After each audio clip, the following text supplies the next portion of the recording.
What's going on, everybody? All right, it's that time again, Sunday rant time. But first thing first, hey, I like my haircut. Can't really leave the house to go get a haircut. I think they've actually shut down all the barber shops anyway.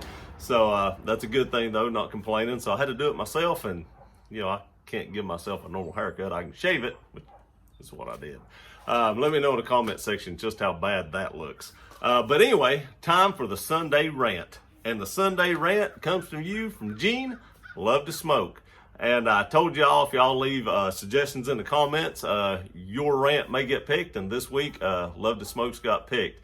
It's talking about mail-in rebates. He had a very good point, and I totally agree with it. What is mail-in rebates, all about? Why not just give me the rebate when I buy the item? You buy 4 tires, you get a $100 mail-in rebate, or a $150 mail-in rebate, or a $50 mail-in, whatever it may be. They give you this rebate, then you have to fill out this paperwork, then you have to mail it in, then you have to wait like 4 to 6 weeks, and then you get a little card back that, you may or may not be able to use at certain places. And in some places, I've actually tried to do this before, take that little $50 card or $100 card and want to buy something that's $120, and you can't do it because they don't take 2 or 3 different cards to be able to pay for it. So if you don't have enough on this card, you can't buy it. So you wind up having to pay for it with your, regular debit card or credit card, and I usually just wind up using those on gas or something. But why not just go ahead and give you that when you purchase the item? Whatever it may be, just take it off the price right then. That seems to be a whole lot better idea to me. But he had a perfect point. He feels like, and I totally agree, that they think that you will forget about this mail-in rebate and just won't do it, or it's not worth your time, or whatever it may be. Now, if I get a mail-in rebate, I always fill those out because I'm not going to get screwed in this deal if I can help it.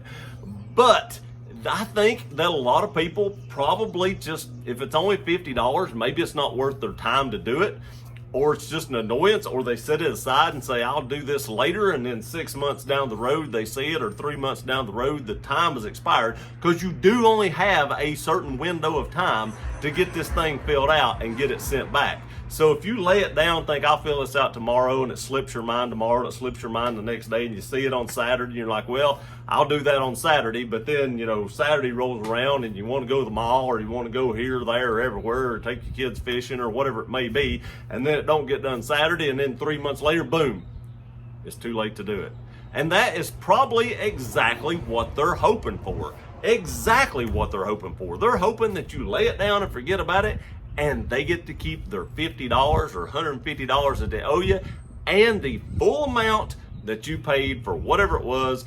And I mainly, being a car channel and owning several cars, I mainly see this on tires. That is the biggest thing I see this on. There are tons of tire companies that do this, offer you mail-in rebates if you buy 4, and I hate that. I really hate that. And like I said, I know Gene hates that as well, but that's just stupid. What they need to do is say, look, these tires are $1,000. You get $100 off if you buy 4, makes it $900. Don't waste my time and somebody else's time. My time is just as valuable as the person that's working at the tire place that probably has to put these things out and mail them off to the tire companies for people to fill this crap out. Then you got to fill it out, put it in an envelope, either take it to your mailbox or take it to the post office and mail it back. And really and truly, by the time I've done all that, if you figure up your time, the way I figure up my time is how much I make at my full-time position. If my full-time employer feels like my time is worth X amount of dollars, whatever that may be for you all, that is what I feel like my time is worth to me to do something.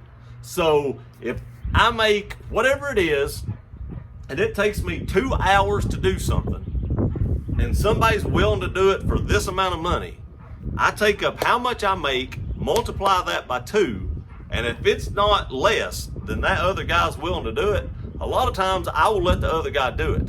And that may be the same thing as free mail-in rebates. If it takes me 30 minutes to fill this thing out, and then I have to drive 15 minutes to the post office and 15 minutes back home, if the mail-in rebate is not worth the amount of money that I would make for that hour to do it, then I'm probably not going to do it, just because it's taking more of my time to do it than what the value of it is. And that could be part of it as well, but I really believe that they are wanting you to forget about this, and then they get to keep it all. Let me know what you think in the comment section. Mail-in rebates suck. I hate them. I feel like a lot of you are probably going to feel the same way. And also, if you have an idea for a rant video, throw it in the comment section below. It just may get picked. Appreciate y'all watching this video. Please like, share, and subscribe. Mail-in rebates suck. We'll see you next time.